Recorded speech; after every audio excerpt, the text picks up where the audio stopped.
Selektor Barbares kreće u tajnu misiju, ubijediti njemačkog vezistu Janelta da obuče dres zmajeva.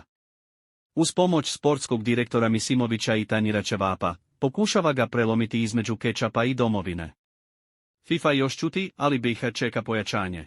Barbares sine, ako ti ne ide s mailovima, idi lično. Ništa koči u oči i burek u kesici. Pravac Švicarska. Ko neće da primi igrača koji zna razliku između pite i bureka, dobit će paprike. Vožnja od Sarajeva do Ciriha.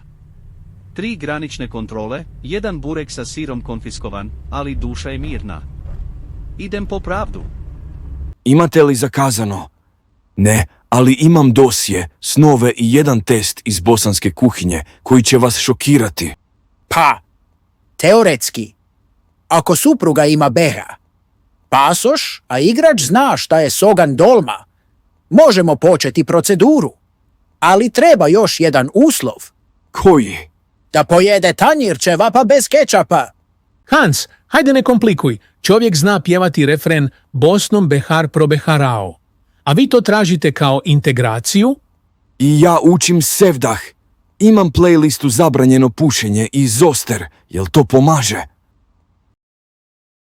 Jesam li ja normalan? Od Bundeslige do kafane, pa preko FIFA do Janelta. Sve za dres sa ljiljanima. A Janelt još pita smije li senf uz ćevape. Bože pomozi. Ma vrijedi. Ako zmajevi dobiju ovakvog veznjaka, bit će belaja u kvalifikacijama. Jela prošlo? Ide. Čim Janelt prođe ćevap test, imamo novog zmaja. Ata! Hoće li Janelt uspješno položiti test ćevapa?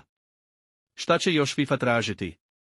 Pratite nas u sljedećoj epizodi, ćevapi ili ništa.